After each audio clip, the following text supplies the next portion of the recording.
ini. Nah, kita akan terus memikirkan, merenungkan supaya kita bisa punya satu wawasan yang utuh, begitu ya, untuk mengerti secara utuh pula apa sebetulnya yang Tuhan kehendaki bagi gerejanya. Wahyu pasal 3 ayat 7 sampai 13.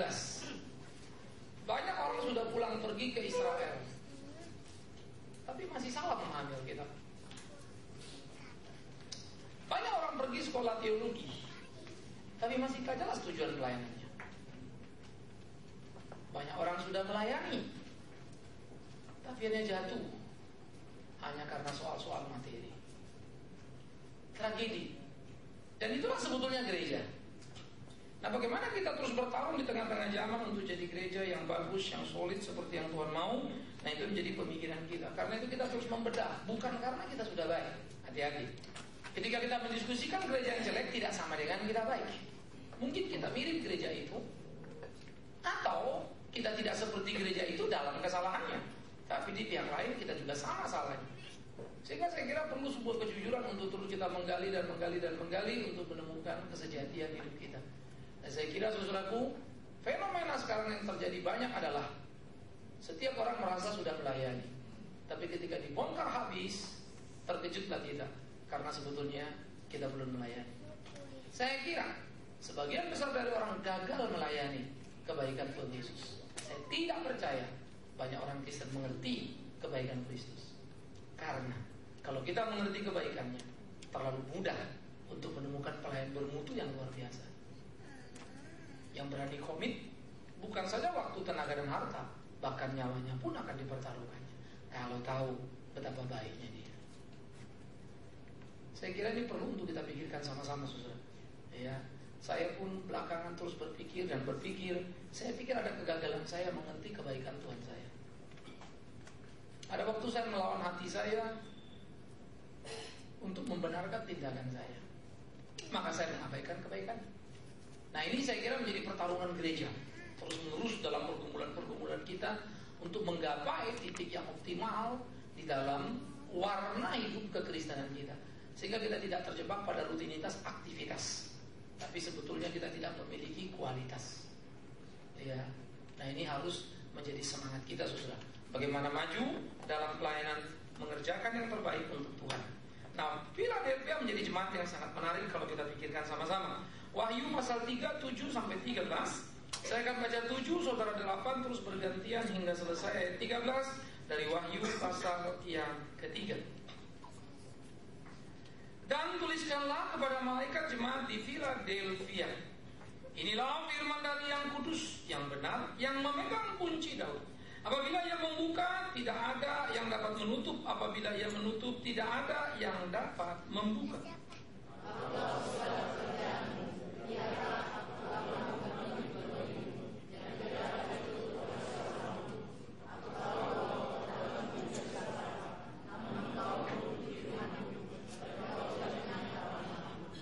Lihatlah beberapa orang dari jemaah iblis, yaitu mereka yang menyebut dirinya orang Yahudi, tetapi yang sebenarnya tidak demikian, melainkan berdusta. Akan kuserahkan kepadamu, sesungguhnya aku akan menyuruh mereka datang dan tersungkur di depan kakimu dan mengaku bahwa aku mengasihi engkau.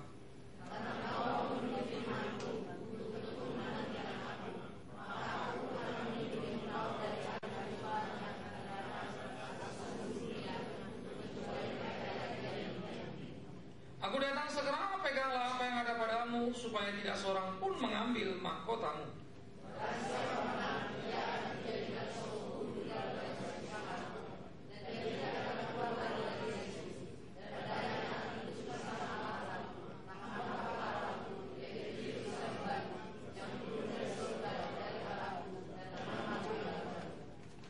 Sama-sama satu ya. Siapa bertelinga hendaklah ia mendengarkan apa yang dikatakan Roh kepada jemaat-jemaat.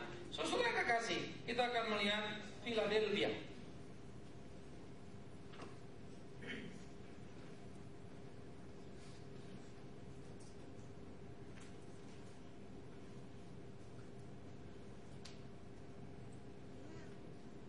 Oke.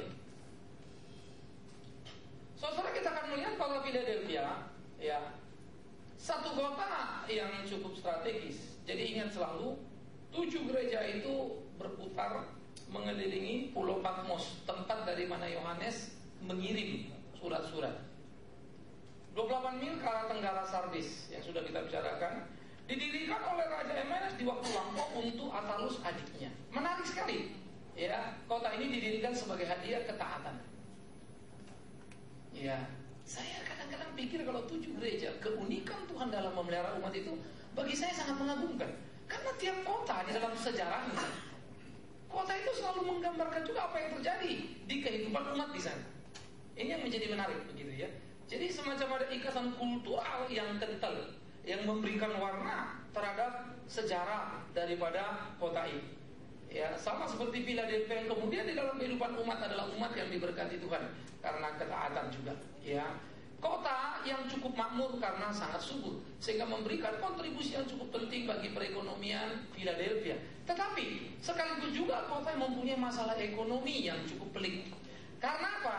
Karena kota ini dikenal seringkali mengalami gempa, sehingga disebut menjadi kota gempa. Ya. Nah, kota gempa terletak di kaki gunung Tmolus. Dan seringkali mengalami gempa dan itu seringkali membuat kesulitan masyarakat atau penduduk di setempat. Diberi nama di waktu lampau itulah Philadelphus, yang berarti dalam bahasa Yunani kasih persaudaraan. Sebuah nama yang manis, sebuah nama yang menarik, yang cocok memang dengan kehidupan umat ini. Ya, saya pikir ini menjadi pemikiran-pemikiran penting yang harus ditumbuh kembangkan. Ya, tetapi memang sekarang ada bagian-bagian yang cukup menyedihkan. Ya, saya tinggal misalnya waktu di Sumatera namanya kampung Kristen. Tapi itu tidak sama dengan kampung yang betul-betul Kristiani, gitu ya. Memang sih penduduknya banyak Kristen, tapi kelakuannya ya tidak Kristen. Ya, karena dari kampung Kristen ini banyak muncul preman, bukan pendeta. Lebih banyak premannya yang terkenal daripada pendetanya. Tragedi, padahal kampung Kristen. Wah, jam 6 pagi saya bangun tak perlu beker, karena lonceng gereja udah pasti bunyi. 6 sore udah usah jam tangan, bunyi. Jam 12 siang udah pasti bunyi. Orang meninggal pun kita tahu. Ini anak kecil, orang dewasa, apa orang tua? Karena bunyi lonceng. 3 kali, 6 kali, 12 kali ngerti lah kita. Wah, ini anak muda 6 kali nih. Wah, 12 kali ini orang tua nih. Oh, ini 3 kali dari lonceng. Apa itu? Anak kecil ada yang meninggal. Tinggal nyari aja ada di mana. Gampang sekali. Iya. Sehingga sangat menyenangkan dalam ritualnya, tapi sangat menyedihkan dalam spiritualnya. Ya. Nah, jadi saudara, selalu jangan terjebak kepada fenomena ritual, tetapi bagaimana kita menggapai hakikat spiritual.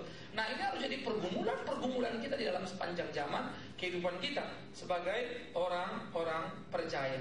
Nah, kita akan bertemu dengan gereja di Philadelphia dengan segala situasi yang ada di sana. Dikatakan inilah firman dari yang kudus. Pada waktu Tuhan menyatakan dirinya inilah firman dari yang kudus, ingat, Yohanes mengirimkan surat kepada 7 gereja adalah atas nama Tuhan sebagai kepala gereja yang menyurati gerejanya. Ya, sehingga wewenang firman itu juga harus diperhatikan di sini. Ini penting untuk saudara perhatikan baik-baik.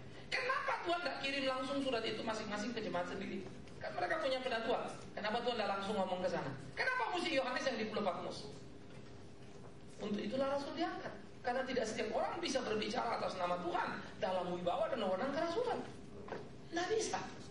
Nah, itu sebab gereja sekarang menjadi aneh ketika ada kebenaran-kebenaran yang dibangun sebagai sebuah kebenaran atas nama Pak Pendeta atau tokoh ini atau tokoh itu. Dan gilanya, jemaat memperlakukan perkataan mereka sama seperti mereka memperlakukan Alkitab. Itu penghinaan terhadap Alkitab. Jadi harus hati-hati memahami. Setiap kata pendeta boleh didengarkan, tetapi tidak pasti itu kebenaran. Maka harus di cross check dengan firman Tuhan. Itu sebab bagi saya sulit menerima kata pendeta ini akan begini Pak, akan ada gempa sesuai dengan nubuat pendeta. Bagi saya bilang ngapain untuk saya tunggu pendeta? Tidak usah ada pendeta itu pun. Ya, ada yang lebih gila lagi kalau mau bicara itu. Kemarin beredar SMS di mana-mana. Wah, pendeta anu benar. Tentang Jawa, itulah Pindu, itu akan gini. Tentang gempa akan gini. Saya bilang mau belajar sana. Bah Marijan lebih tepat ya. Tak meledak-meledak itu Gunung Merapi. Yang ada juga gempa dalam unsur yang berbeda. Pendetanya meleset masih. Bah Marijan lebih tepat. Ya, sampai dipakai sekarang sama Isra Josdi.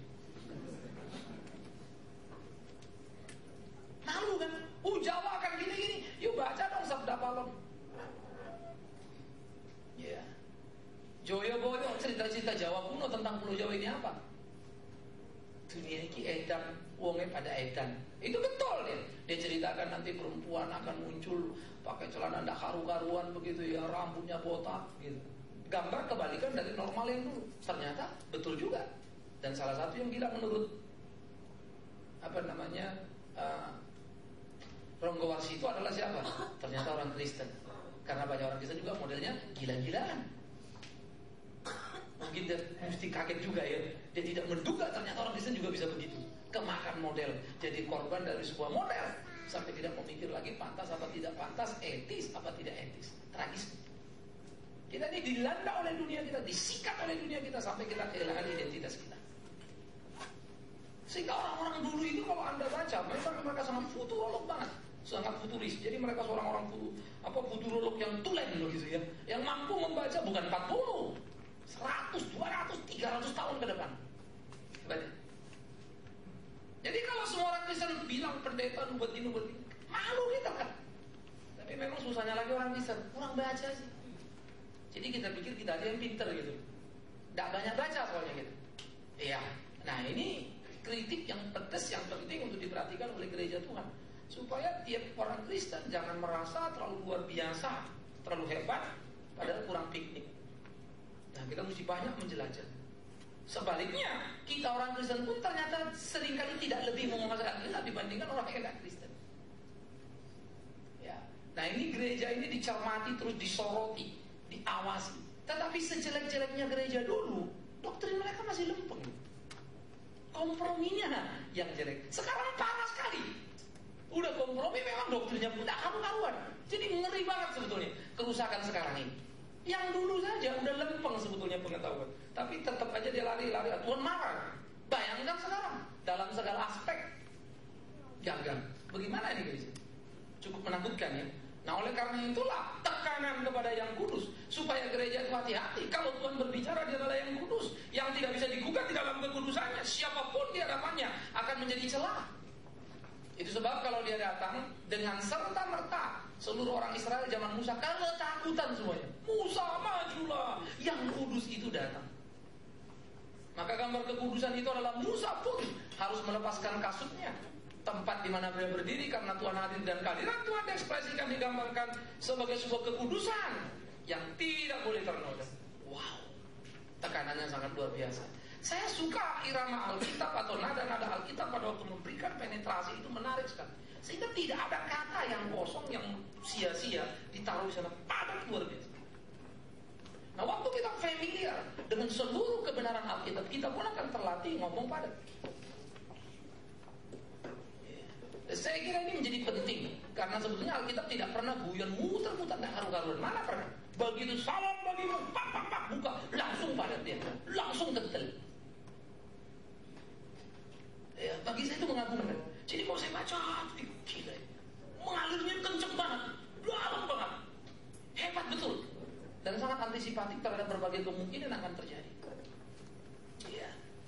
Nah ini perlu untuk terus kita telusuri, perlu untuk terus kita gumuli di dalam pergumulan kehidupan kita. Ya. Nah terus kita melihat karena dia yang kudus, tidak tergugat, dia yang benar, tidak ada yang salah di sana.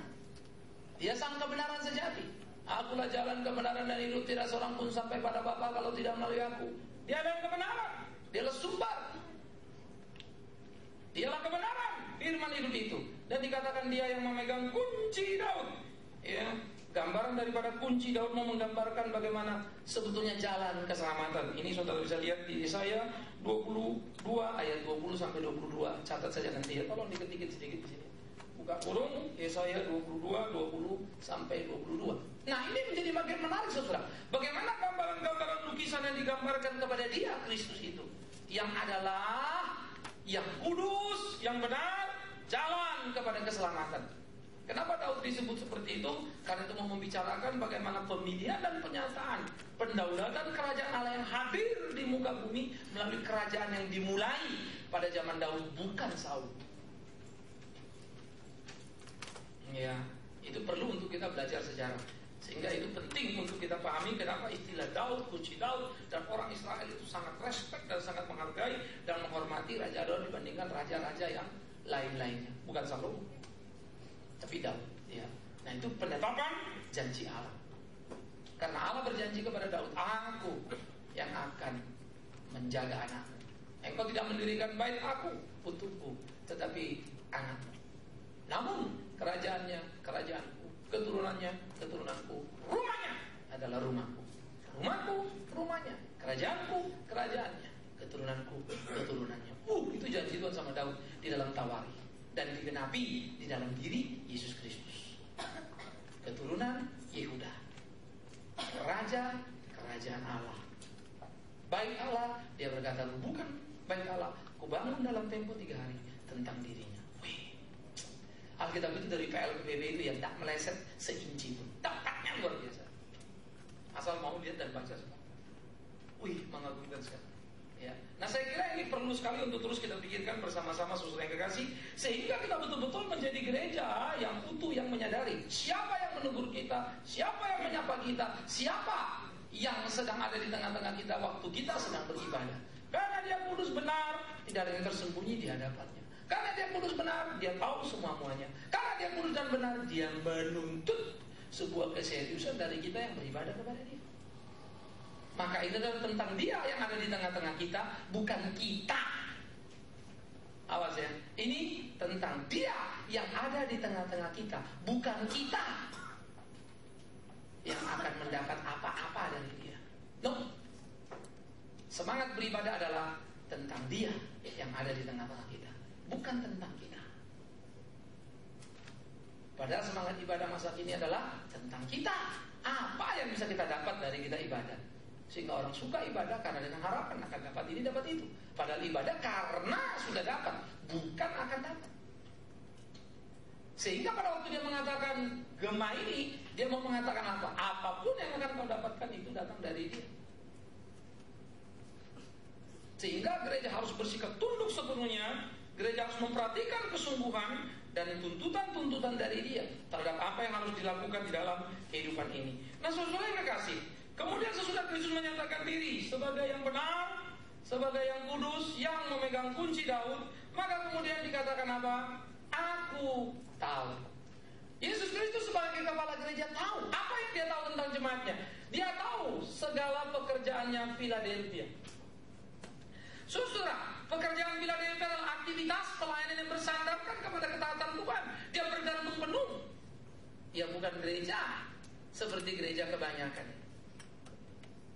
Ya, bukan Sardis, hidup yang mati, yang organisatoris, yang bagus sekali organisasinya, bagus finansialnya, bagus sistemnya, bagus pelayanannya, tetapi sampah di depan Tuhan. Karena sebetulnya mereka lakukan hanya dengan kemampuan kemanusiaan. Nanti kita akan ketemu gereja-gereja yang dimurkai oleh Tuhan. Bulan berikut kita bertemu lagi Laodikia. Laodikia yang tidak berhasil menyelenggarakan apapun yang ingin diselenggarakannya. Entah Natal, entah Paskah, pasti sukses punya. Tapi Tuhan muak melihat ya Laodikia. Kau suang-suang kuku tidak panas, dia ingin aku muntahkan engkau. Ngeri ya. Padahal dalam kacamata kita, gereja itu sudah baik, benar, bagus menurut kita. Tapi repotnya yang memandang gereja itu adalah yang kudus, yang benar, yang memegang kunci Daud. Kita kan lain ya. Kita tidak kudus, tidak benar, dan memegang kunci tempat kos. Kualitasnya jadi beda memang. Paling banter kita pegang kunci rumah sendiri, kunci mobil, tapi bukan kunci kerajaan Daud atau kunci Daud, kunci kerajaan surga itu. Kunci menuju kepada kekekalan itu. Dan jadi beda kualitas. Sehingga kalau dia memandang, maka hancurlah semua. Tapi kalau kita memandang, mungkin kita anggap itu bagus, memenuhi kriteria. Ini gereja. Sehingga kalau saya ditanya, makin saya gali, jujur saja, saya makin sulit merumuskan gereja itu apa. Tapi jangan bilang, memang Bapak gak ngerti gereja. Saya ngajar gereja itu jangan 3 SKS, 6 SKS pun saya mampu. Ya. Banyak hal yang saya justru gali dan saya mampu ngajar itu. Tapi justru makin saya pikir lagi, saya lihat lagi, gila, mana ada bisa gereja begini nih? Sulit banget ya dengan realitas semangat zaman sekarang ini. Semangat zaman sekarang, semangat di kita sekarang sedang merosot drastis, ngerikan. Bayangkan kalau kita disuruh untuk doktrin yang kuat, tinggi, hebat, tapi cinta kasih yang mendalam, kuat. Kayak apa ya? Doktrinnya tinggi, kuat, hebat, tapi kasihnya mendalam.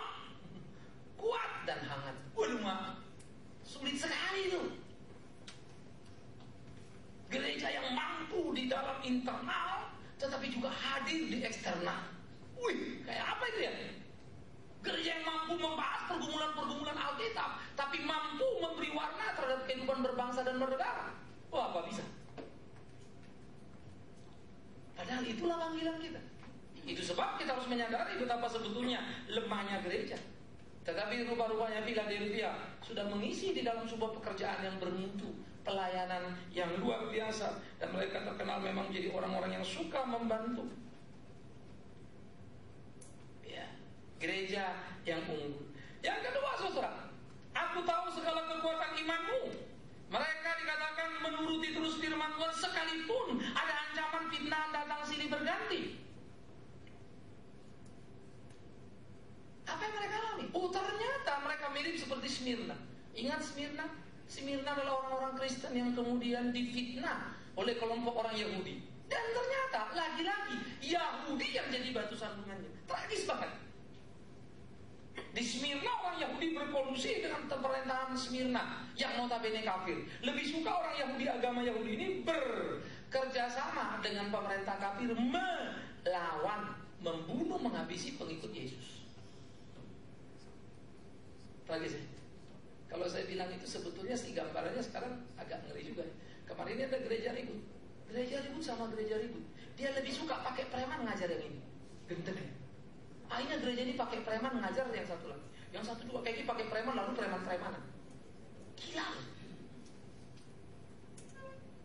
Sampai akhirnya gereja ditentukan oleh preman nasibnya. Masa depanmu di tanganku, kata preman. Ini ayatnya kan mesti diganti jadi. Bukan di depan Tuhan lagi, tapi setru. Ini fakta, saudara. Orang bermain lagi dengan kekuatan uang. Satu gereja kebaktian dijaga maritim di luar sampai kita kaget ada apa? Ternyata ada dua big boss dalam gereja itu ribut menjadi dua kelompok. Yang satu mau pendeta ini, yang satu mau pendeta ini. Main tunjuk-tunjuk kekuatan.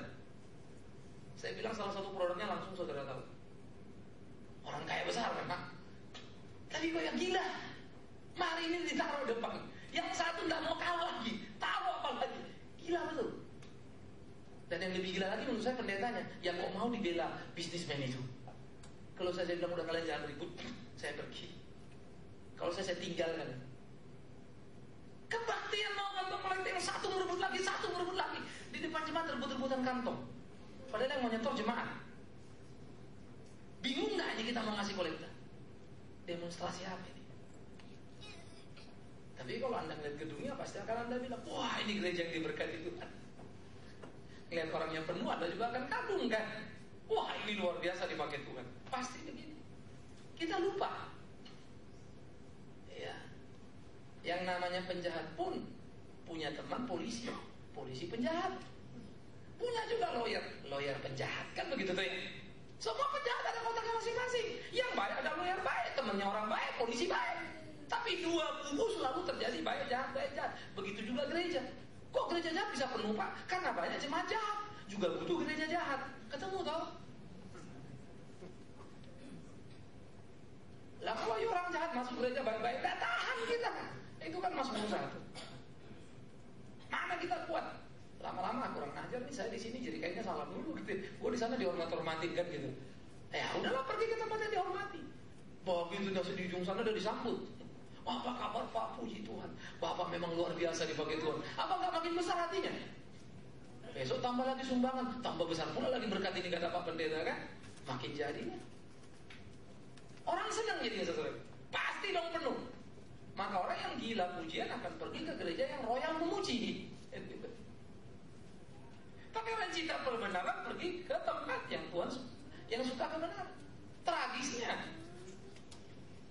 kuantitas di tempat yang salah selalu lebih banyak dari di tempat yang benar. Dan celakanya saat bersama kita berpikir sangat demokrasi dalam pemikiran apa? Yang banyak pasti benar, yang sedikit salah. Nah itu rusaknya kita. Karena kita sudah bukan lagi orang Kristen. Kita sudah jadi orang dunia yang kebetulan beragama Kristen. Sampai pikiran kita pun tidak lagi pikiran Kristen. Format kita pun, ukuran apapun persis seperti Kristen. Tragedi. Hati-hati. Maka kita mau belajar berpikir seperti Kristus berpikir. Itu kan yang diajarkan. Maka Yesus sampai mengingatkan kita, jangan pikirkan perkara di bumi, tapi pikirkanlah perkara seperti yang di surga. Berpikirlah seperti surga berpikir, bukan bumi berpikir. Saya kira itu besar sekali kalimat yang diucapkan oleh Paulus untuk mengajarkan kita bagaimana merubah seluruh struktur mindset kita. Dia tahu segala kekuatan dalam kekurangan. Orang-orang di Philadelphia secara ekonomi juga mereka mengalami kesulitan karena tekanan-tekanan terhadap kekristenan. Memang mereka tidak separah di Smyrna, karena di Smyrna mereka difitnah sampai dibunuh. Kalau ini Tuhan lain bilang, mereka memfitnahmu akan kusuruh mereka bertekuk lutut di depanmu untuk mengakui aku mengasihimu. Wih, hebat ya. Tapi kita nggak boleh doa seperti itu. Ya Tuhan, bikin musuhku bertekuk lutut sehingga mereka tahu bahwa aku adalah anakmu. Boleh, boleh. Tapi jangan lupa koma. Namun kalau kau mau aku mati, ya jadilah kehendakmu. Jangan dibikin titik. Karena Smyrna babak belur. Smyrna sampai mati, tapi dia tidak salah. Smyrna tidak lebih jelek dari Philadelphia. Di sisi lain, soal menderita, saya lebih kagum pada Smyrna. Tuhan memuji mereka, ketulusan mereka, iman mereka. Tapi Tuhan mengatakan, namun beberapa di antara mereka mati, tetaplah setia sampai mati. Dan mereka buktikan. Jadi kualiti soal penderitaan mereka lebih hebat. Tapi kisah kalau disaksikan, pasti yang lolos pasti lebih bagus lagi kesaksiannya. Puji Tuhan saudara, kita sudah dibacok. Tapi begitu dibacok, saya tidak tahu, saya hanya berdoa. Tahu-tahu goloknya patah. Puji Tuhan, Allah Maha Kuasa. Lah kalau leher lo yang patah, emangnya Allah gak Maha Kuasa? Nah ini kan salah kita lagi. Emangnya kalau leher ini patah, di kepala ini lupa mati. Sayang saudara, Allah tidak Maha Kuasa. Ya gebleknya kita. Salah lagi gitu. Hati-hati. Hah? Maka saya Sadrak Mesa Abednego itu kalau saya pikirin menarik. Raja, percuma berdebat dengan engkau. Engkau adalah hukum. Silakanlah sekarang bakar kami, hukum kami. Tapi ketahui Raja, Allah adalah Allah dan akan melepaskan kami dari api. Namun, ini koma menarik ya. Kalaupun kami mati, Allah tetap Allah. Mau Raja, bakar. Lalu mereka hidup keluar, tidak mati toh? Bakar lebih padat lagi, dibakar 7 kali lipat. Yang mompa yang mati, mereka tidak. Tapi awas, jangan bilang Allah hebat karena mereka lolos. Soal kecil bikin itu lolos. Yang hebat itu kok Allah bisa bikin anaknya itu beriman begitu dulu. Hah? Nah, ini format Kristen. Kita selalu hebat kalau tabrakan, kita nabrak truk, truknya hancur, kita nggak apa-apa. Wah, Tuhan luar biasa. Padahal yang sudah itu anak Tuhan pula lagi. Yang punya telepon anak Tuhan, yang nyetir anak Tuhan. Ini Tuhan kalau gitu bela kasih dong.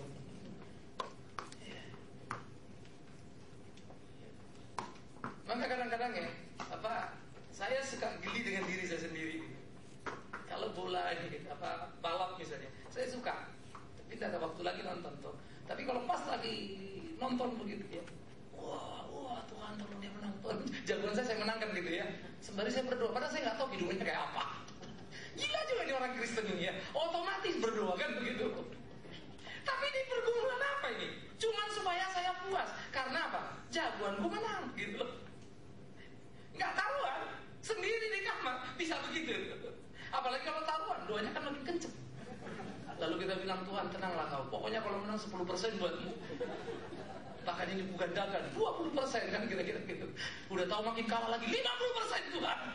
Terakhir udah kalah, kalau menang semuanya buat kau. Toh menang atau kalah udah hilang semua di dia. Baru dikasih sama Tuhan semua. Gila sekali gitu. Tetapi Philadelphia lain. Hah? Hebat ya. Dia kuat dalam kekurangan bukan dalam kelebihan. Biasa itu dalam kelebihan. Nah oleh karena itu ya dinamika pemeliharaan Tuhan saudaraku kita belajar. Smyrna itu difitnah sampai mati. Mereka difitnah tak mati. Yang fitnah kata Tuhan akan disuruh bertekuk lutut untuk mengakui Tuhan mengasihi mereka. Kita tidak tahu apa karena itu di surga atau di bumi. Tapi ada janji yang menarik yang luar biasa. Kalau Smyrna lain, aku mau kau setia sampai mati. Waduh, udah difitnah mati pula lagi. Jadi mereka sudah hidup susah, miskin, difitnah, mati. Apa enaknya jadi Smyrna? Tapi bagi saya, kalau dibandingkan Philadelphia, saya sangat memilih Smyrna. Wow, luar biasa, hebat sekali. Kalau boleh mengalami yang dialami Philadelphia, puji Tuhan, terima kasih sekali. Tapi bagaimanapun kualitas keimanan tadi, Smyrna menjadi bagian yang sangat indah. Mampu bertahan atas fitnahan tadi. Udah difitnah sama orang-orang Yahudi, tapi mereka tetap setia, mereka tetap kuat. Ya. Sehingga mereka yang selalu atas nama kebenaran, tetapi melakukan penjungkir balikan terhadap kebenaran. Tragisnya dalam sejarah gereja, lawan gereja selalu institusi agama lainnya. Dan di negara Kristen, lawan gereja adalah gereja lainnya. Tragis ya? Ini saudara mesti catat baik-baik, pikir baik-baik. Jadi yang merusak kita, yang mengancam kita, bukan non-agama. Itu sebab ateis bergerak maju sekarang. Ateis yang modern memang dalam pengertian dia bukan gak percaya ada Tuhan lagi, ada format perubahan menurut saya begitu ya. Tetapi udahlah, kita jangan bicara Tuhan lagi, tapi mari berbuat diri ya. Jadi dia tidak berbantah-bantahan lagi soal Tuhan, tetapi lebih kepada mari kita lakukan, mari kita kerjakan apa yang baik. Lalu mereka menerjemahkan Tuhan itu sebagai kebaikan. Nah itu bahasanya Gede Pramana. Agamaku adalah cinta. Kemarin satu teman bilang, ada satu orang Kristen, siapa itu orang-orang ini ya? Iya, itu kan tokoh Kristen. Iya, gila, kemarin gue denger di radio gitu ya. Lalu orang tanya kali, agamanya apa? Oh, Bapak dapat pikiran dari mana? Oh iyalah, kita bersumber dari pikiran-pikiran banyak. Agama Bapak apa? Dia nggak mau sebut dia agama Kristen. Oh, agama saya kebaikan, agama saya kesabaran, kasih sayang, waktu cilakai. Dia lupa, itulah agama pluralisme. Tapi di sini lain. Dia tidak mau cari aman. Dia nyatakan sikapnya, sekalipun ada risikonya. Karena jangan pernah bermimpi mau jadi orang Kristen tanpa risiko. Jangan pernah bermimpi membangun kebenaran tanpa risiko. Kesalahan kita kompromi, dan sayangnya makin menikmati kompromi. Dan akhirnya kita mensahkan kompromi sebagai sebuah kebenaran. Nah ini menggerogoti. Nah ini menjadi sebuah ancaman yang sangat mengerikan. Karena itu terhadap Philadelphia, Tuhan tahu kualitas mereka yang luar biasa. Mereka tetap utuh, mereka tetap kuat di sana untuk melakukan apa yang harus mereka lakukan. Sehingga Philadelphia betul-betul dipuji, dikasihi. Ya, menjadi jemaat yang sangat disukai oleh Tuhan. Itu menjadi target dan mimpi dari gereja Tuhan yang harusnya menjadi gereja yang dipuji, gereja yang dikasihi, gereja yang seharusnya berjalan pada jalan kesejatian kehidupannya. Maka apa yang dikatakan lagi? Kristus berjanji, dikatakan aku akan membuka pintu bagimu. Kesempatan yang bersifat kekal yang tidak bisa ditutup oleh siapapun. Makanya dikatakan dalam ayat 7 tadi itu, akulah yang memegang kunci Daud, yang apabila membuka tidak ada yang dapat menutup, apabila menutup tidak ada yang dapat membuka. Di situ ketegasan yang kental. Seluruh keputusan keselamatan ada di tangan Tuhan, bukan usaha manusia. Dia yang buka, dia yang tutup. Kalau sudah terbuka bagi kita akan tetap terbuka. Tertutup langsung tidak bisa buka mau apapun, mau kasih berapapun. Nah ini penting untuk kita sadari. Dia adalah Kristus yang kemudian akan menyatakan kasih, membuat musuhmu bertekuk lutut dan mengakui aku menyertaimu. Tapi itu awas yang saya bilang tadi. Jangan menerjemahkan seakan-akan semua persoalan kita beres lalu musuh kita malu. Bisa begitu? Bisa. Tapi bisa kita babak belur. Tapi kemudian orang itu di kemudian hari baru tahu betapa kita benar. Mau minta maaf pun tidak mampu lagi ya, karena kita sudah nggak ada. Itu sakit. Seringkali Tuhan menghukum musuh dengan cara yang sangat unik bagi saya. Bikin salah sama seseorang, sama ibunya misalnya, langsung ibunya meninggal. Udah cinta Tuhan betul. Udah doa-doa anak tidak berubah-ubah. Cuatnya luar biasa. Ibunya meninggal di dalam takut akan Tuhan. Akhirnya anak itu satu waktu dia pikir dia salah. Wah, ini makin salah. Dia mau minta ampun sama ibunya sudah tidak ada, sudah meninggal. Anak itu terhukum luar biasa. Seumur-umur itu hancur dalam diri. Nah itu mirip kayak Yudas. Sukses mengkhianati Yesus dalam tanda petik, tapi harus mengakhiri hidupnya dengan kegagalan yang besar. Penyesalannya adalah kematian Kristus. Tragis kan? Itu Yudas. Jadi cara Tuhan menghukum orang itu tidak serta-merta musuh kita segera mati gitu ya. Kitanya lolos, enggak. Kita pun bisa mati, tapi musuh kita gelisah sepanjang hidupnya. Bagi saya Yudas itu dalam tanda petik kemanusiaan ya, untunglah cepat kau mati. Kenapa? Kalaupun kau hidup sepanjang hidupmu, mungkin kau sudah gila. Itu sejak secara manusia. Saya nggak bilang surga atau neraka. Mana dia kuat menanggung darah orang benar itu berteriak, seperti Kain yang akhirnya ketakutan atas darah Habil. Pembelaan Tuhan nyata tuh. Tapi jangan lupa loh, Kain hidup, Habil mati. Tapi dalam hidup Kain, nanti kalau dia nangkap aku gimana? Kalau dia nangkap aku gimana? Takutnya luar biasa.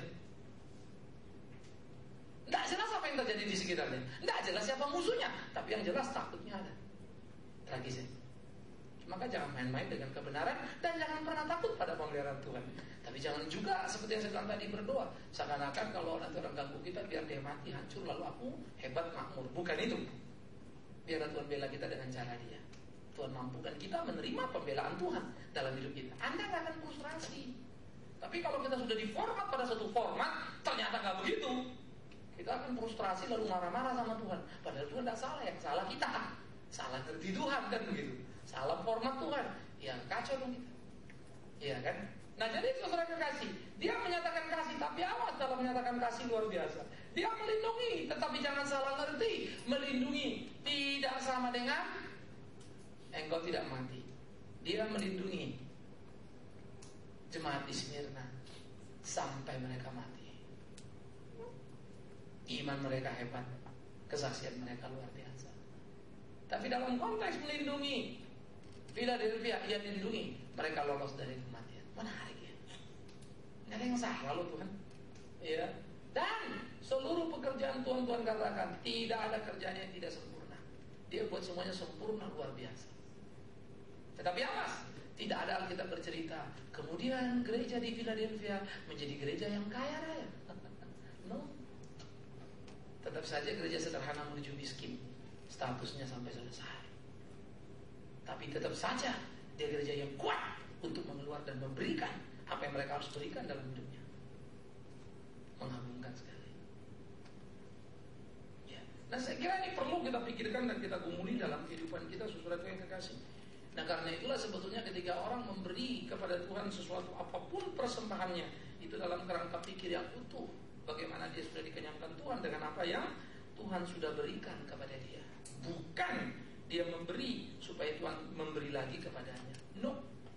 Tuhan janjinya sempurna, janjinya hebat. Mau apa lagi yang karena itu mari kita menggarap, mari terus mengerjakan apa yang Tuhan kehendaki di dalam kehidupan, sehingga itu betul menjadi teguh di dalam kekuatan kita. Apa yang Kristus mau, maka dikatakan, aku mau pegang apa daripada warisan iman. Mungkin saya ambil sedikit kisah Timotius. Ketika Paulus berkata pada Timotius, Timotius, jangan anggap rendah nubuatan, kobarkan itu dalam hati. Yang kau terima lewat kelupangan tangan para pentua yang mengutus engkau. Iman yang sudah tumbuh dalam dirimu dari nenekmu Louis dan ibumu Yunika. Kobarkan itu. Bahasanya sini, pegang apa yang sudah ada pada imanmu itu. Tidak ada yang salah di situ. Tapi kenyataannya lain Tuhan. Betul. Kenyataan hidup selalu berat. Ya, maka ada satu rahasia yang paling besar. Di sini firman, di sini realita. World. Firman, dunia. Gapnya besar luar biasa. Bagaimana menyeberangi gap ini? Ya, saya pernah kumpul dengan para scholars, mau gambarkan gap ini kenapa? Banyak orang frustrasi kan karena gap. Kita bukan nggak mau begini, tak mau begini, mau begini, tapi kenyataannya kan selalu kita gitu ya. Kenyataannya kenyataan. Siapa bilang tidak bisa? Maka lebih banyak ternyata bukan tidak bisa, tapi kita tidak mau dan tidak berani memulainya. Lebih banyak persoalan di sana. Tetapi memang gap itu besar sekali. Sehingga kadang-kadang antara kita di gereja sama begitu keluar kita mau masuk kerja itu shock ya. Yang kita hadapi ini kok modelnya begini. Gak gampang, aneh sekali. Tapi itu kenyataan. Dan itu harus dihadapi. Karena itu pegang apa yang ada. Jangan sampai terlepas karena situasi di sekitarmu. Ya, aku mau kau menang dan jadi soko guru di dalam kekekalan. Saudara nggak usah pikir-pikir nanti masuk surga berarti ada murid dong gitu ya. Bukan itu pertanyaannya. Tapi engkau akan mendapat mahkota keteladanan dari apa yang kau kerjakan. Seperti apa saya juga tidak tahu persis. Saya kurang suka membicarakan sesuatu yang tidak banyak dibicarakan Alkitab. Alkitab tidak banyak bicara surga, ya sudah. Pokoknya surga bahagia kekal selama-lamanya. Gitu saja toh. Ya sudah. Tidak usah kau bayangkan ada pohon apel apa enggak, ada sangkis apa enggak. Ngapain kau pikirkan itu? Di sana ada kebaktian apa enggak? Wah, aneh semua. Malah ada lagi yang bilang ada perjamuan kudus di sana. Apa nggak ketawa Tuhan Yesus? Perjamuan kudus untuk memperingati dia. Di surga perjamuan kudus ngapain? Yesusnya di tengah-tengah jemaat. Perjamuan kudus apa lagi nih? Marilah kita mengingat penderitaannya. Yesus bilang, diam kau, udah disinyak kau. Tidak lulus-lulus juga kau katanya. Bisa-bisa malaikat dimarahin gara-gara kau. Kok masuk orang ini begini ke sini? Geblek kita ini semua toh. Karena terlalu suka spekulasi, tidak lagi membicarakan yang dibicarakan oleh Alkitab. Omong di Alkitab sajalah, itu udah lebih dari cukup. Ya, Pak, kita kan pengen tahu surga. Bodoh sekali kamu. Itu sama dengan mamamu mau beri ulang tahun, kamu mau dikasih hadiah, kamu mau tahu apa hadiahnya? Ya nggak surprise lagi. Pokoknya mama bilang surprise, sudah percaya saja, tunggu. Dan memang karena kamu percaya, mama kamu selalu bikin surprise, dan memang surprise banget. Bahagialah kau, karena kau tidak tahu apa hadiahnya. Kalau kau tahu, kasihan banget kau. Karena bahagiamu sudah tidak ada lagi. Bisa lagi. Bahagialah saudara, karena besok kita tidak tahu apa-apa. Maka sekarang masih dia tertawa. Padahal habis kebaktian ini mungkin beberapa di antara kalian mati atau semuanya mati kita. Rubuh ini. Bisa nggak? Bisa. Begitu amin, rubuh, pak, mati semuanya. Bisa aja, saya bilang nggak tahu. Tapi kan kita karena nggak tahu, maka kita masih bisa ketawa. Padahal beneran nih. Dengan saya tegang, jangan-jangan bener lagi. Jangan juga bodoh. Karena kita nggak tahu, ngapain kau tebak-tebak. Bisa ngerti? Udah jalani saja. Itu iman sebetulnya. Bisa rudu bisa nggak rudu bisa. Apa yang terjadi nggak tahu. Jadi apa yang kau tahu? Tuhan pasti pelihara aku, gitu saja sudah. Ya, menarik. Itu membuat kamu jadi sebuah guru. Berjalanlah dengan pimpinan Roh itu, sehingga engkau tenang, menang dalam hidupmu. Engkau tidak akan menjadi pecundang dan takut sakit oleh apapun dalam hidup ini. Sehingga kebahagiaan hidup itu menjadi milikmu. Wow, Yesus mau itu. Puji Tuhan sekali. Maka orang yang berjalan di dalam pimpinan Roh, dia dengar pimpinan Roh. Menarik ya. Tapi maaf loh, ini saya pikir saya mesti agak sedikit lebar di sini. Dalam pimpinan Roh atau dengar pimpinan Roh tidak sama dengan pendeta ngomong, Roh Kudus bicara sama saya, begini pokoknya. Bukan itu. Hidupmu kalau itu benar, aku tahu kalau dipimpin Roh itu saja. Itu bukan hak mutlaknya pendeta itu. Semua kita harus dipimpin Roh. Masa saudara datang sama saya, Pak, tolonglah saya Pak, kasih tahu Roh supaya pimpin saya Pak. Kau kira aku apa? Calon. Saya sudah share sama saudara, ada satu orang telepon saya, mau merit. Rupanya pendengar. Saya belajar banyak sekali dari apa yang Bapak khotbahkan. Puji Tuhan. Terus gimana? Saya kagum sekali dengan apa yang Bapak sampaikan. Ya, terus gimana? Biasa orang muji dulu kan. Ya, terus gimana? Iya Pak, saya minta pimpinan Bapak. Apa ini? Saya mau merit Pak. Bapak kan hamba Tuhan yang luar biasa. Tadi lah dikagumi apa? Jadi saya pengen tahu Pak, ini pacar saya ini, calon saya ini dari Tuhan apa bukan? Mau konfirmasi Pak. Jadi tahu aku.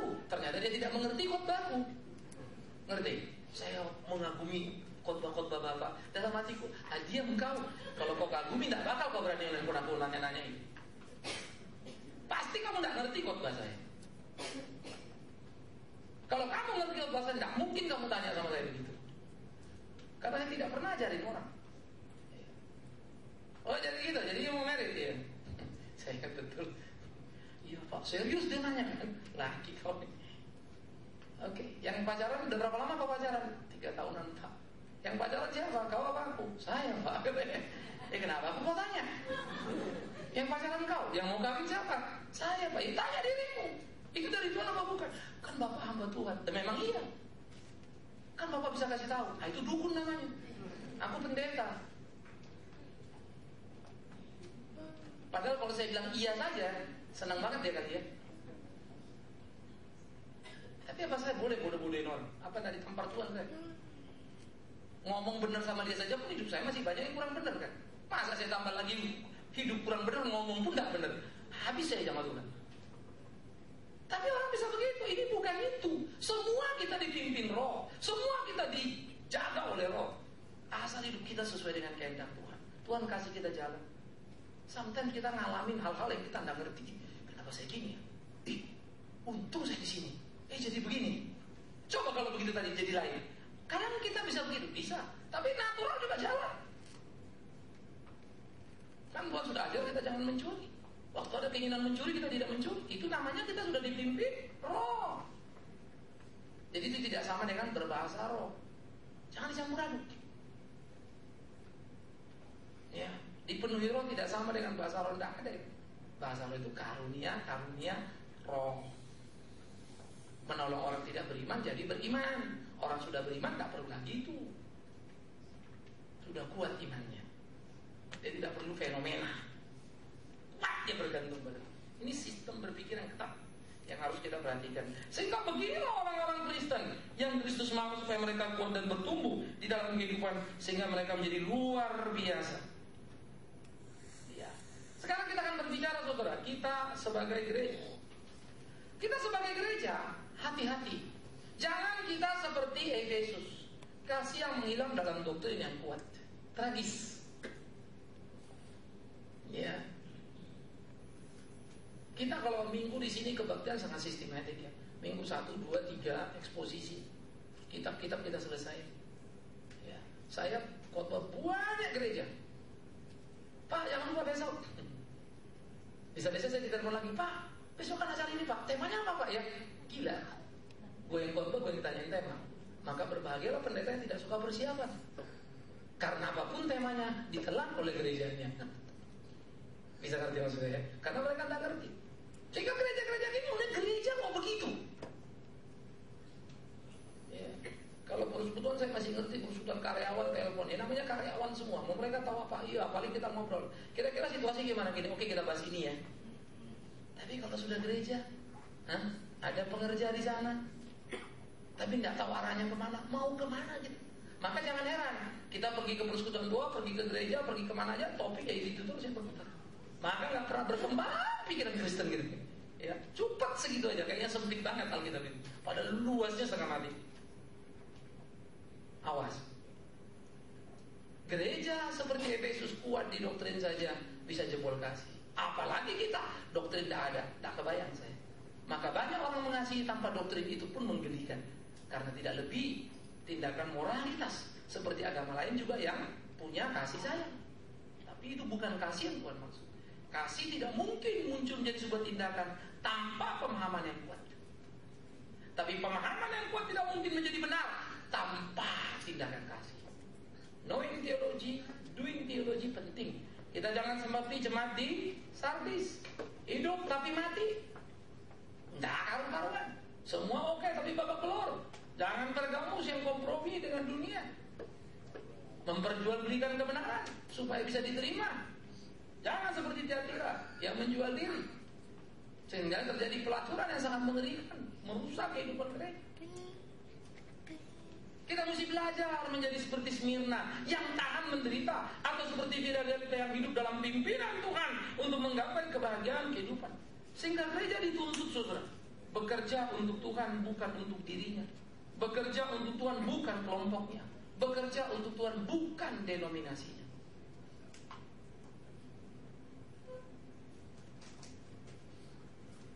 Ya. Satu hari saya diajak makan sama satu orang, terus dia berkeluh kesah gitu ya. Terus dia cerita, dia protes sama gembalanya begitu. Kenapa bikin acara kok ngabisin duit banyak gitu. Padahal banyak orang miskin yang butuh pertolongan gitu.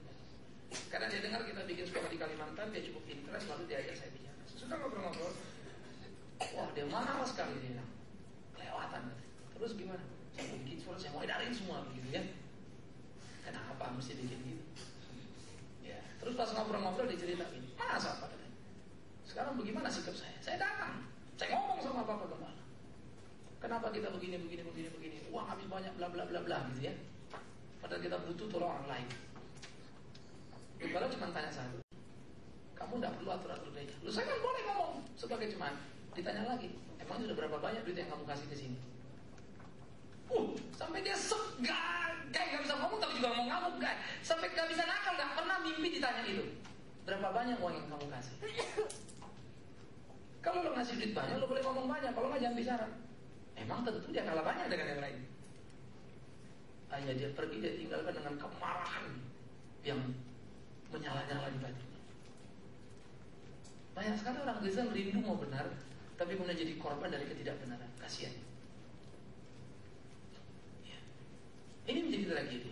Tapi di sisi lagi, satu gereja lain lagi, ada yang terjadi apa? Ketahuan selingkuh sampai punya anak.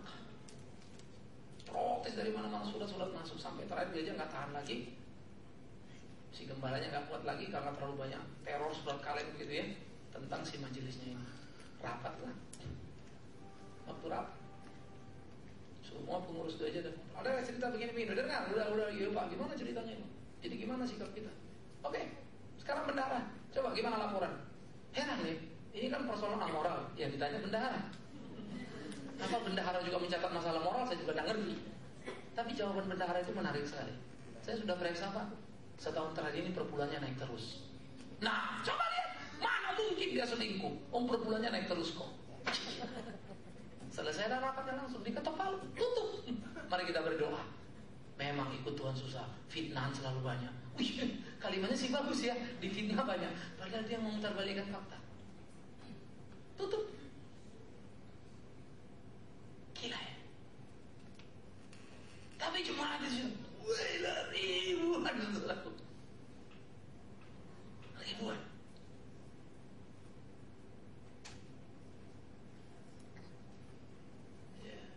Makin hari saya makin berasa ya. Ketika kebenaran dinyatakan tak gampang. Saya merasa ada gereja tertentu udah kebakaran jenggot kalau saya khotbah. Jemaatnya senang dengar saya khotbah, tapi pendetanya gak senang. Satu case di luar kota, sampai ada lagi, Pak. Biasanya udah ngejar-ngejar jadi schedule gitu kan. Ada khotbah schedule dibatalin namanya. Nanti Pak kita ada perubahan jadwal ini. Schedule saya 1 tahun di muka sudah ketat setengah mati. Kamu batalin ini, saya tahu kenapa kamu batalin. Lain kali, kamu mesti belajar baik-baik. Tidak apa-apa gereja kamu diberkati dengan cara kamu gitu, dan jangan mimpi undang saya lagi. Saya coret. Tapi dalam hal itu saya sedih banget. Karena ada satu pendeta yang, bukan pendeta, tapi pendeta lah memang PDT sih ya. Walaupun sebetulnya penyanyi pendeta tidak jelas lagi sekarang ukurannya soalnya. Tidak tahu lagi saya ukurannya. Gila, dia itu pernah sudah mau khotbah nih, nunggu-nunggu di hotel. Tidak datang-datang karena rupanya ada pendeta dari Amerika diganti. Pendeta ini khotbah, terus tahu-tahu bujuk-bujuk datang aja, bingung kan, tunggu Pak, sebentar Pak. Malamnya datang dikasih persembahan, sorry ya nggak jadi khotbah. Sempat ribut kan jadinya. Orang nunggu-nunggu di hotel gila kan. Emang gereja itu udah ada gila. Lalu dia sempat beberapa lama nggak khotbah. Tahu-tahu dia khotbah lagi, dia terima pula lagi undangan itu. Gila ya. Sampai saya jadi malu, pendeta tidak punya integritas ini kayak apa jadinya? Pantas saja orang-orang kaya diri kurang ajar semua. Pendeta mana sih yang kuat sama kegodaan gua kira-kira gitu ya? Pak, khotbah Pak, vlog 10 juta. Coba besok mau macam-macam sama dia. Pak, sorry ya Bapak nggak usah khotbah. Kira-kira yang kehilangan siapa ya? Pendetanya Pak, si jemaat yang ngeluarin 10 juta ini yang kehilangan, rasa kehilangan. Hah? Si pendeta kehilangan 10 juta. Gitu sudah. Supaya gak hilang 10 juta gimana? Korek kuping lah sampai 10 juta ini. Bikin dia seneng kan? Hanya terjadi penipuan lagi. Tragis ya? Tuhan tak mau loh kita begitu. Dan Tuhan mau kita sungguh-sungguh. Khususnya kayak saya pendeta begini ya. Gak bisa kompromi. Karena itu saya berharap juga jemaat betul-betul belajar kebenaran. Ya, ingat, ketika kita belajar kebenaran tidak sama kita benar semua. Jangan juga sombong. Kita belajar mencari kebenaran. Babak belur jatuh bangun terus tumbuh. Kita harus menggapai itu. Ya, jangan pernah bergantung pada kekuatan diri. Tapi kekuatan Tuhan. Keunggulan Philadelphia adalah semua mereka sungguh-sungguh bergantung sama Tuhan. Sehingga di dalam kelemahan pun mereka tetap kerjakan karena percaya Tuhan akan tolong. Kontra dengan Laodikia yang kerja apapun dengan kekuatan keuangan finansial dia, sehingga apapun dia berhasil. Tapi sebetulnya dia melayani Tuhan tapi tidak bergantung sama Tuhan. Itu sebab Tuhan bilang, aku dimuntahkan engkau. Panas tidak, dingin tidak, gitu kan. Kau layani aku tapi tidak bergantung padaku. Ya, kita dituntut menjadi gereja yang ideal, yang setia dan tidak berubah oleh perubahan zaman. Zaman boleh berubah. konteks kita berubah, pakaian kita boleh berubah, style rambut kita boleh berubah. Tapi maafkan saya, konten Alkitab, isi Alkitab tidak pernah bisa berubah. Tetapi sekarang yang terjadi, Alkitab ngikutin dunia, bukan dunia ikut Alkitab. Sehingga seluruh struktur berpikir dunia sekarang kacau balau dan arba. Ya. Saya ada kelompok-kelompok diskusi beberapa big boss begitu ya. Kalau kita ketemu ngobrol lagi, banyak sekali mereka kaget-kaget. Rupanya selama ini tahu banyak yang lain-lain. Bukan gini, kasih tahu. Kaget-kaget. Waduh, kalau gitu selama ini kita salah dong. Saya tunjukin. Dan memang ngeri loh. Kemarin satu kebaktian, saudara-saudara yang kasih, siapa yang mau kaya? Bari sebelah kanan. Yang mau minta kuasa, bari sebelah kiri. Maju ke depan. Ke depan pendeta tumpang saja. Hah? Ini apa? Bukan gunung Kawi namanya ini. Hah? Cuman mungkin di Alkitab disebutnya gunung Sion kali ya. Tapi praktiknya kan gunung Kawi. Gila, market semua banyak orang. Yang mau kaya bari. Kristen geblek. Bodohnya luar biasa. Di mana kau baca Alkitab? Majulah ke depan, berlututlah ajar, jadilah kaya. Tidak ada ayatnya. Yang ada juga majulah ke depan, berlututlah, dipenggal kepalamu. Ada. Mana ada sih jadi kaya? Mana ada sih orang minta kuasa? Yang ada kita bilang kalau Roh Kudus turun kepadamu, kamu akan menerima apa? Bukan pendeta tumpang tangan, tapi udah gila ya. Kita akan dapat kuasa kalau Roh Kudus turun. Jadi kita membuat hubungan kita dengan Tuhan itu rusak, sehingga kita dengan pendeta sekarang tragis kan. Sehingga kekuatan manusia yang terjadi. Satu pesawat pribadi pendeta.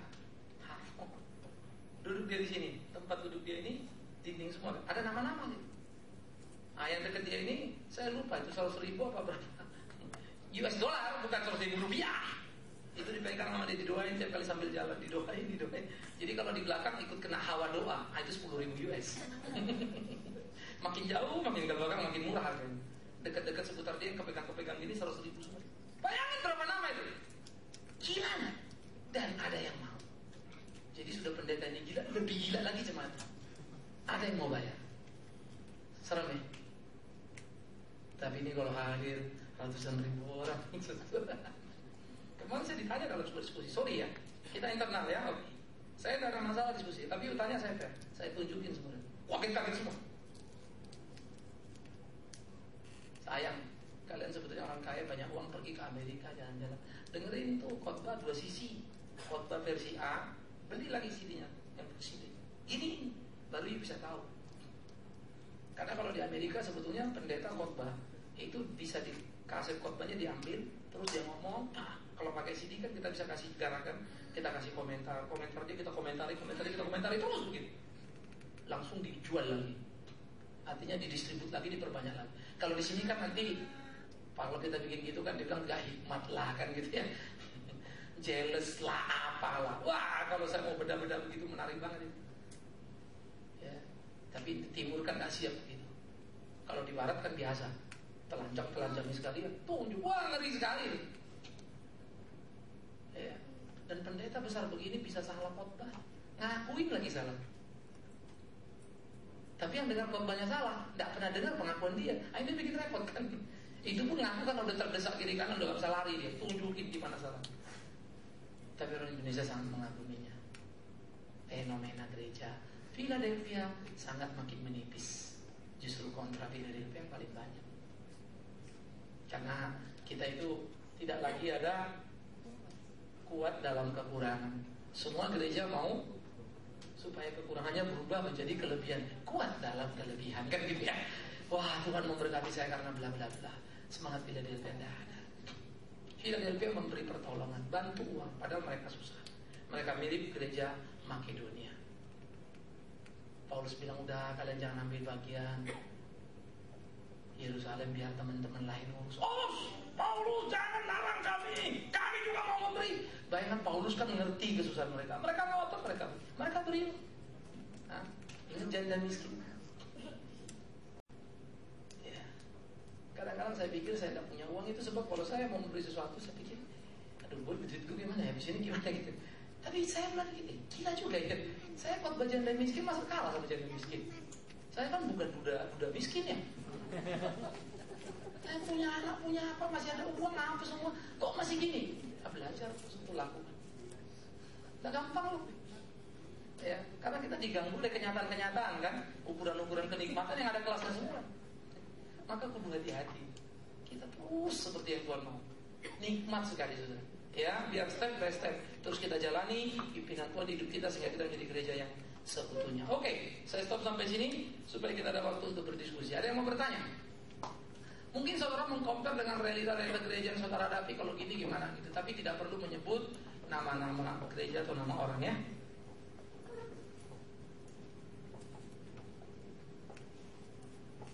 Silakan, ada yang mau tanya atau mau ditanyain? Oke, kalau nggak ada yang mau tanya, tolong dibagi kertas selembar-selembar ya. Kita ada pertanyaan, saudara jawab 3 pertanyaannya. Oh, langsung nanya kan gitu. Daripada ditanya gitu ya. Yang ingin saya tanyakan mengenai dogma salus extra ecclesia non est, keselamatan di luar gereja itu tidak ada. Keselamatan memang hanya ada di dalam Kristus, tetapi pengajaran mengenai keselamatan hanya diajarkan oleh gereja, dan Calvin pun mengakui hal itu. Pertanyaannya, bila gereja-gereja terpecah-pecah menjadi ribuan denominasi dan semua gereja mengklaim ajaran yang benar, lalu manakah gereja yang memiliki pengajaran yang benar? Ada itu ya. Ada satu situasi sejarah yang berkembang. Dulu ketika di Eropa kekristenan itu cuma satu. Oke, gereja itu satu. Sehingga wibawa gereja itu jelas, komando gereja juga jelas. Oke. Nah, kemudian gereja pecah 2, Greek Church ya, sama Rome Church. Jadi Rome itu menjadi barat, Roma Katolik, yang satunya Konstantinopel, itu yang kemudian kita kenal dengan nama gereja Ortodoks. Ya. Jadi itu sudah masalah. Ya, ribut pecah 2 doktrin. Nah, kemudian dari situ bergerak lagi abad 17 pecah lagi Roma Katoliknya, Protestan dan Katolik. Ini memang kemudian menjadi pertanyaan, betulkah jalan keselamatannya lewat gereja? Saya jawab betul sampai sekarang. Pertanyaannya, gereja yang mana? Bedakan gereja ansih sebagai gereja dan gereja sebagai institusi. Oke? Di dalam Matius pasal 16, coba kita lihat. Waktu itu Petrus ya mendapat kalimat dari Tuhan. 16, 18, 19 saya baca ya. Matius 16, 18 dan 19. Dan aku pun berkata padamu, engkau adalah Petrus, dan di atas batu karang ini aku akan mendirikan jemaatku, dan alam maut tidak akan menguasainya. Itu gereja. Oke? Itu gereja. Tapi bukan Petrus dasarnya. Tapi Petrus menjadi jalan yang Tuhan pakai menyuarakan suaranya. Kristus karangnya. Jadi ini sudah bicara gereja. Bukan institusinya, tapi manusianya. Maka gereja itu dikatakan apa? Kepada gereja akan diberikan kunci kerajaan sorga. Apa yang kau ke dunia terikat di sorga, apa yang kau lepaskan di dunia ini terlepas di sorga. Itu adalah kuasa gereja. Maka lewat gereja jalan keselamatan. Tak ada di luar gereja. Betul. Ketika gereja diidentikan dengan kebenaran. Tapi bicara sebagai institusi organisasi, nanti dulu. Karena gereja selalu terkoreksi dan dikoreksi oleh Alkitab. Begitu. Sehingga itu menjadi semacam satu statement yang termakan oleh zaman pada konteks yang berbeda. Harus hati-hati lagi, Mak. Maka di konteks kita sekarang makin ribet lagi. Kenapa? Bukan cuma gereja bikin perjamuan kudus sekarang. Persekutuan doa pun bikin perjamuan kudus. Malah ada kemarin saya dengar lagi, sudah baptis, ya, pernikahan, tapi persekutuan. Karena kita ini terlalu gampang sih ya. Maka kadang-kadang jadi buyar semuanya, hancur lagi makin tak karu-karuan. Kekristenan lulu lantak tak karu-karuan. Nah, jadi harus dibedakan gereja sebagai institusi dan gereja sebagai jalan kebenaran tadi. Ya. Nah, itu harus dibedakan. Sehingga kalau dibicarakan kebenaran dalam pengertian gereja yang benar, betul. Tetapi masalahnya, ngukur gereja yang benar itu gimana? Nah, maka konteks itu harus dikembalikan kepada konten. konten dari isi ya, yang sejati dari ukuran sebuah benar. Sehingga tidak bisa konteks ini berdiri pada konteksnya diisi dengan konten yang beda dari Alkitab. Gerejaku karena pendetanya pendeta top penuh Roh Kudus misalnya, nggak bisa. Ya, maka akhirnya statement paling aman memang kita mesti hati-hati memahami itu kembali kepada Alkitab. Dan Yesus berkata, akulah jalan, kebenaran dan hidup. Tidak ada seorang sampai pada Bapa kalau tidak melalui aku. Maka gereja harus kembali kepada titik poin itu. Maka gereja yang sejati siapa? Kristuslah kepalanya, ya kan? Gereja yang sejati apa? Gereja yang didirikan oleh Kristus. Gereja yang didirikan oleh Kristus gimana? Semua juga gereja yang didirikan oleh Kristus kan begitu kan? Maka kita akan menjawab, gereja yang didirikan oleh Kristus adalah gereja yang berdiri atas kebenaran firman. Firman jadi alat pengukurnya. Tetapi kita tidak boleh membuat struktur organisasi juga mesti hati-hati. Penasehat Yesus Kristus begitu ya. Terus ketua apa? Itu juga tidak boleh. Ya, itu struktur organisasi nama Tuhan Yesus jadi bawa-bawa. Terlalu rendah pangkatnya. Nanti orang bilang Yesus di tempat saya dong. Aduh terlalu banyak job nih. Dari 15 persekutuan pakai 20, 30 repot kita nanti. Jangan ya. Tapi itu seringkali dibahasakan orang. Mesti bedakan gereja sebagai institusi. Ya, dalam pengertian organisasi dan teologis. Bedain. Dalam pemahaman teologis kita betul-betul adalah kepala gereja, penasehat ajaib. Ya. Makanya kadang-kadang nanti kita bilang di struktur Yesus penasehat, kalau rapat berantem dulu. Katanya Yesus penasehatnya, tidak tahu Yesus kapan kebagian ngomong gitu kan. Pas Yesus bilang, kapan aku ngomong? Tunggu, penasehat hanya menasehati kalau ditanya. Silakan lagi, nggak ditanya, diam saja, nunggu-nunggu gitu. Kan tak boleh.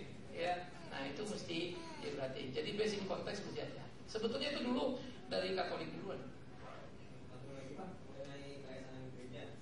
Apakah yang disebut dengan gereja yang am? Mengapa dipakai kata am? Bahasa asli yang digunakan adalah kata Katolik. Dan Lutheran dan Metodis pun dalam pengakuannya juga memakai kata Katolik. Kalau pengertian am itu memang satu, Katolik itu memang satu.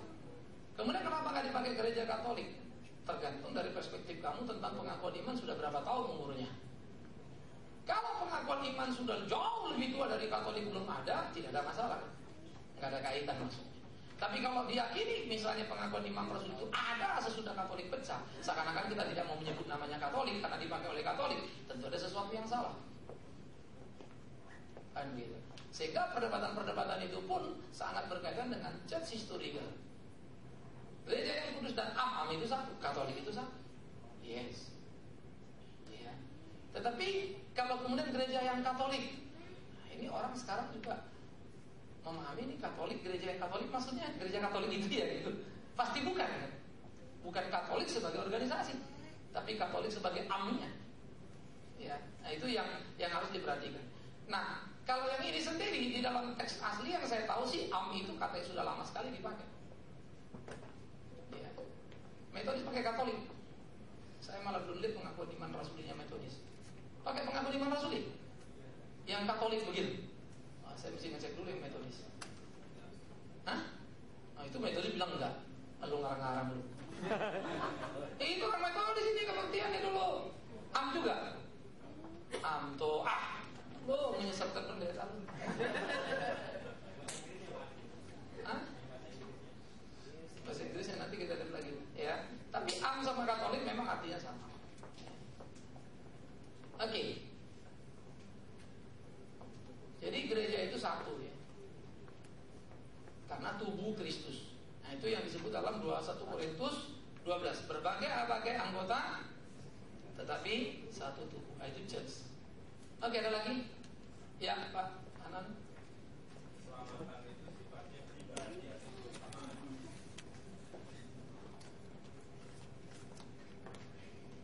Gimana?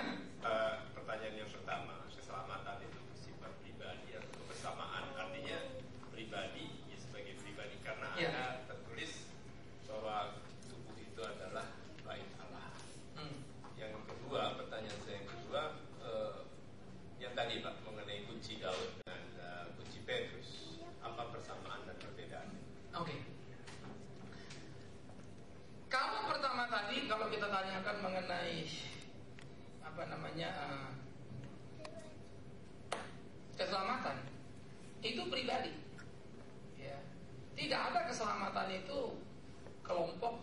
bersama-sama.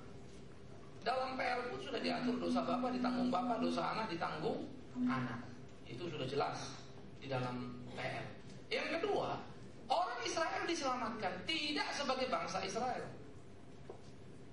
Makanya banyak Israel yang mati di dalam perjalanan dari Mesir menuju tanah perjanjian. Lalu sesudah masuk tanah perjanjian sampai ke zaman Yesus, banyak lagi yang mati di luar Tuhan, yang masuk neraka lah begitu ya.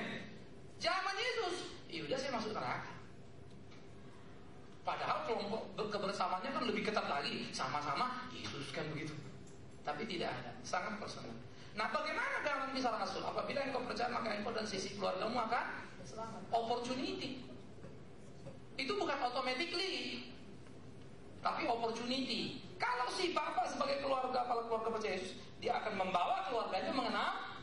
Nah, di situ opportunity sekaligus responsibility untuk meneruskan kepada keluarga. Maka kita ini adalah orang-orang sebetulnya mesti hati-hati kalau kita sudah diselamatkan. Terus kita ingat keluarga kita, papa kita, mama kita itu jadi beban pertama kita. Ya, anak kita, orang tua kita itu beban utama kita supaya mereka boleh mengenal Kristus. Sehingga kita dipakai menjadi jalan itu, membawa mereka kenal. Ya, jadi tidak ada automatically dan universal di sana ya. Jadi personal per personal. Oke. Yang kedua, kalau kita disebut tadi satu tubuh itu dalam kaitan kamu sudah terima Yesus, kita kumpul yang sama-sama terima Yesus, itu satu tubuh. Tapi perannya beda-beda. Ada kepala, ada kaki, ada tangan, ada jago ini, jago itu, kumpul dah kita melayani Tuhan. Bagian kita lakukan. Ya, itu perlu untuk kita kerjakan sama-sama ya. Nah, yang kedua, kalau kita bertanya apa bedanya kunci Petrus sama kunci Daud gitu ya. Kunci Daud itu kalau nggak salah bahannya emas, Petrus perak. Jadi agak malam kunci Daud ya. Soalnya Daud pernah jadi raja ya. Kalau Petrus kan cuma mancing doang. Kayaknya kan pakai perak tuh. Istilah kunci Petrus tidak ada. Ya. Jadi waktu itu aku memberikan kepadamu kunci kerajaan surga.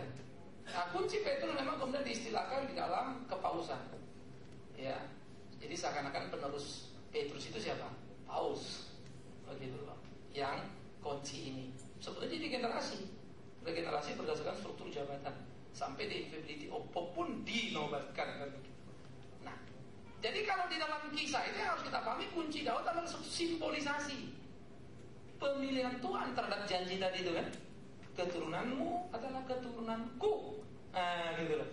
Anakku, kerajaanku itu dia waris. Pada waktu Daud mau mendirikan Bait Allah tapi nggak boleh, biar Salomo yang diri. Lalu Tuhan nyatakan janjinya. Nah, janji itulah sebetulnya kita pahami kental untuk kemudian menuju ke depan mengerti. Ternyata digenapi pada diri Yesus. Jadi ternyata bukan tentang Daud, tapi lebih kepada keturunan Daud. Siapa keturunan Daud? Ya Yesus. Petrus mendapat wewenang dari Kristus.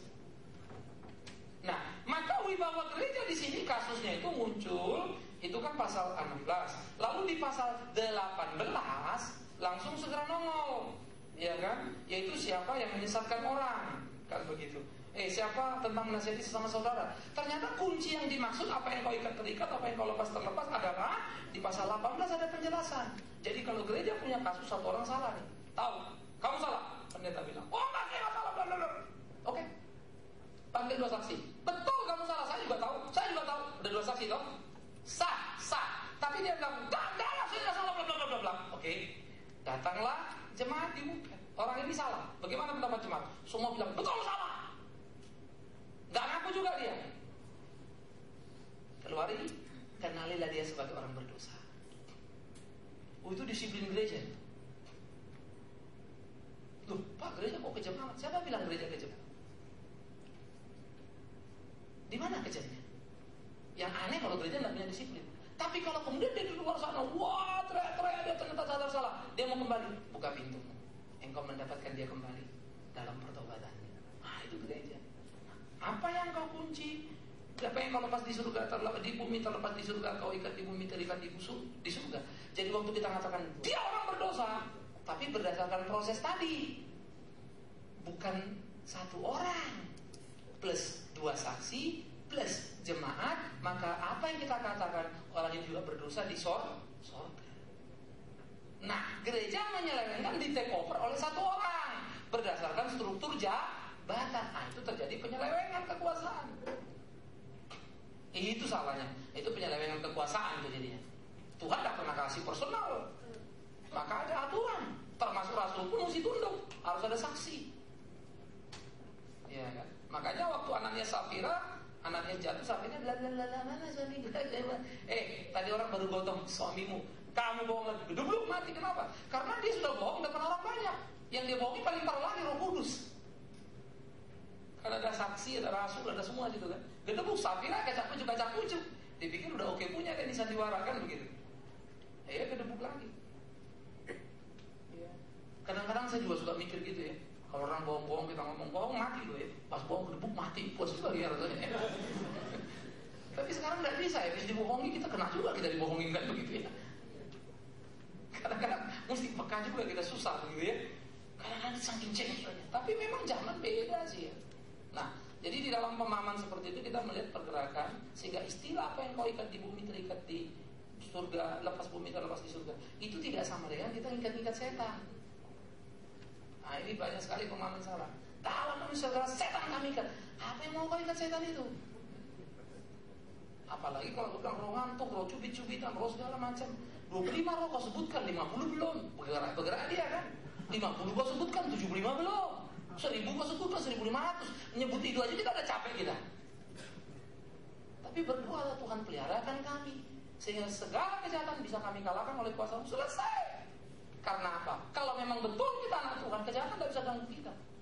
Kalau kita terganggu karena kita tidak pegangan lagi sama Tuhan. Awas ya, tidak pernah setan terlalu kuat untuk mengganggu orang percaya. Yang ada, orang percaya tidak bersekutu erat pada Tuhan bisa diganggu setan. Buat apa ayat Alkitab bilang? Roh dalam kamu lebih besar dari roh dalam dunia ini. Nah, cuma perkembangan ini memang datang dari Amerika sebetulnya, yang kemudian terjadi semacam satu sinkretisme dengan budaya Afrika. Lalu berbajukan baju Kristen, masuklah ke Indonesia. Dan orang Indonesia paling kagum sama orang Amerika. Apapun kata orang Amerika itu amin semua. Padahal yang datang kemarin itu produk kelas 5 itu semua. Mana ada kelas 1 Amerika dikirim kemarin? Bodoh-bodohnya yang dikirim sini. Betul loh. Kadang-kadang ya itu orang Indonesia jadi korban karena apa? Kita kagum pada fisik, hakikat, tapi tidak lagi quality. Padahal banyak orang Kristen bergumul, cerdas-cerdas. Nah itu sinkretis dibawa ke sini masuk. Masuklah kemari. Campur aduk sama budaya Afrika. Khususnya di Amerika terakhir ini adalah psikologi perkembangan yang sangat berkembang. Sehingga ya, saudara kalau ke Amerika ikutin semua ajaran-ajaran, misalnya baca ini, udah gak ada bedanya Kristen sama gak Kristen.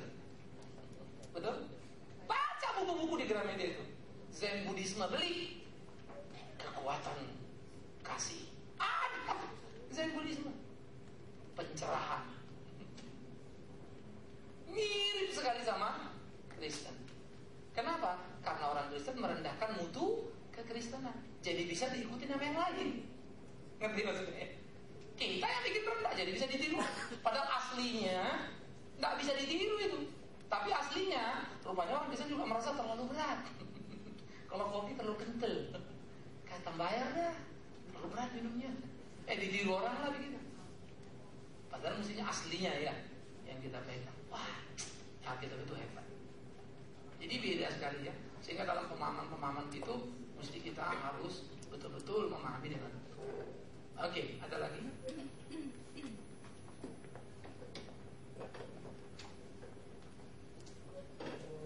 Siapa lagi yang mau tanya? Jangan tegang-tegang. Bertanya lah kalau mau bertanya. Saudara boleh mengkritik apa yang saudara lihat, apa yang saudara pahami, begitu ya.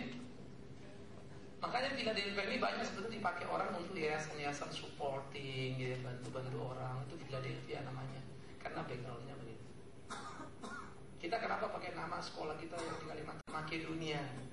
Karena itu kita anggap desa itu boleh jadi desa miskin, betul itu miskin, tapi tidak sama dengan mereka itu bukan berkat. Nah, kita mau ajari mereka harus jadi berkat dalam kesulitan itu. Kisah-kisah menarik gitu ya, menginspirasi. Lagi ada lagi?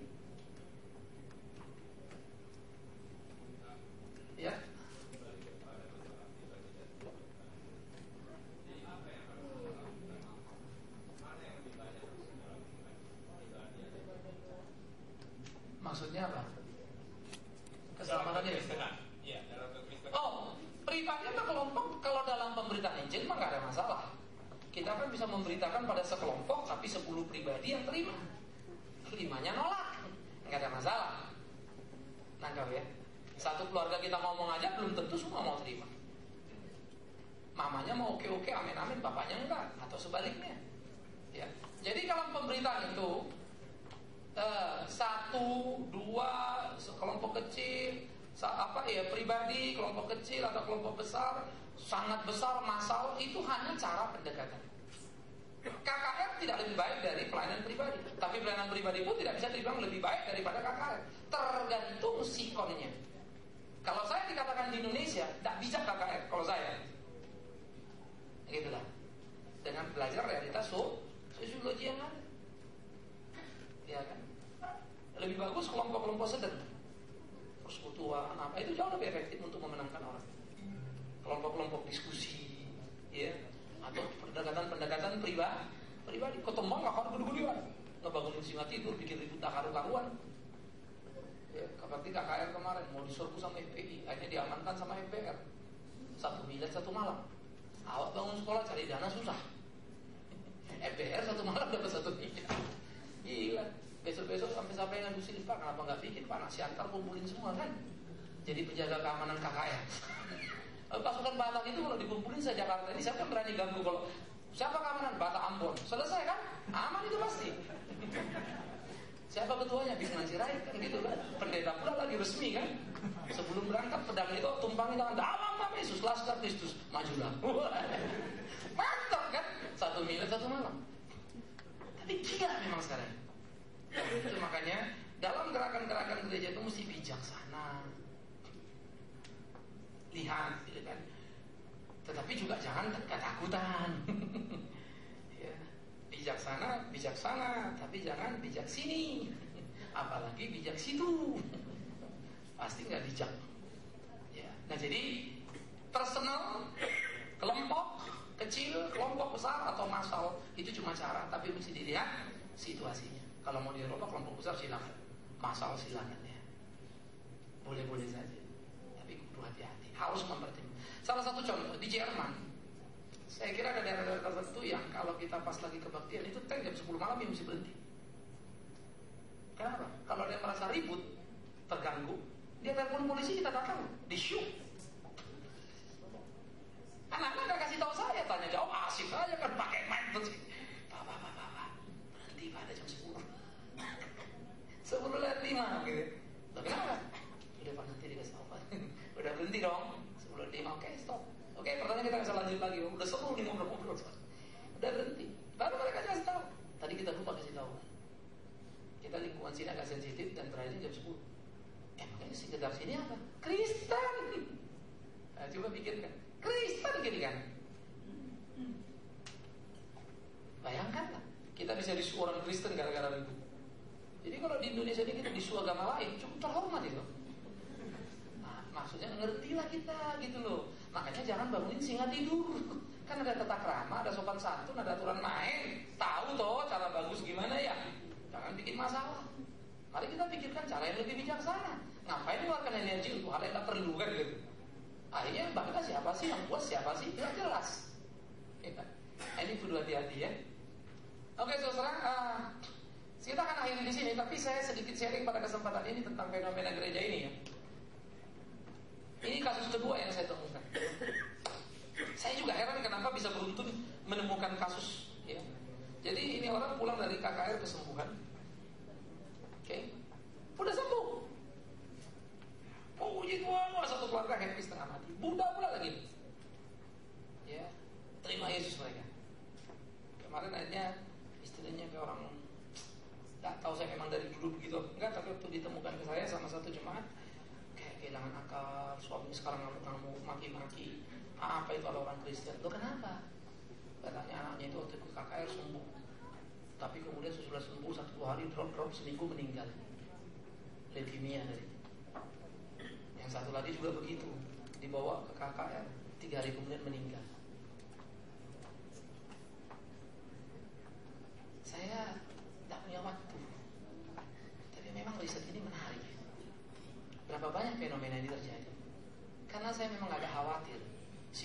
masa lagi berkembang kuat. Si orang yakin, sosok sembuh.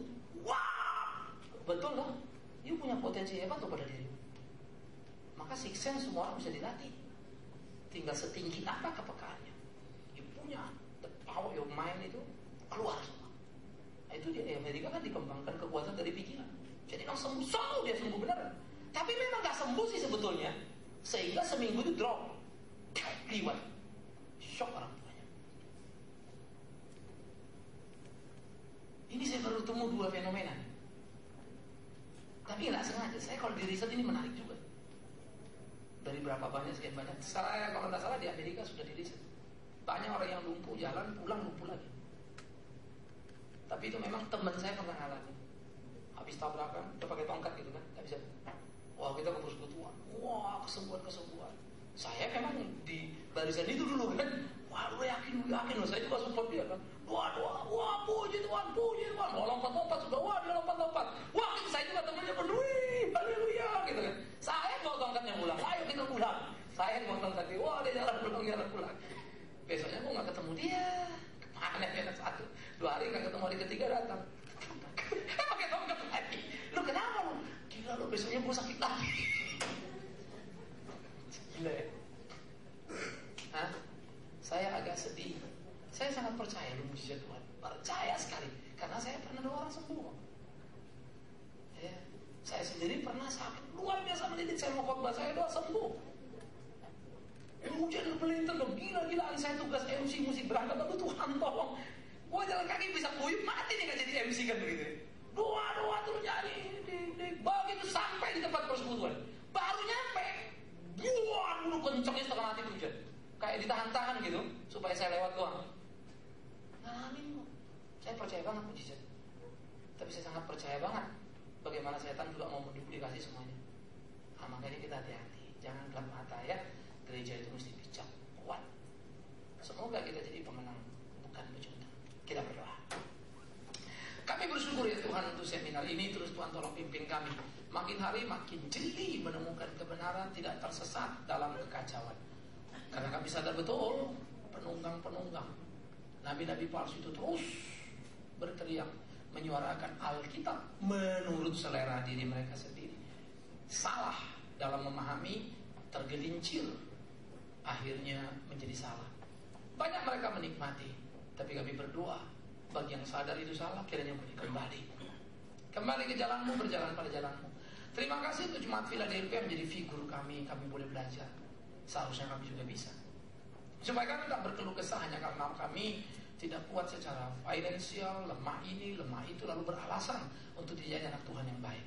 Tuhan ingatkan kami sehingga tetap tegar berdiri di jalanmu, melakukan apa yang menjadi kehendakmu dalam segala situasi yang ada. Dalam nama Tuhan Yesus Kristus, Tuhan kami yang hidupkan, berdoa, kami bersyukur pada Bapa di surga. Terpujilah Tuhan.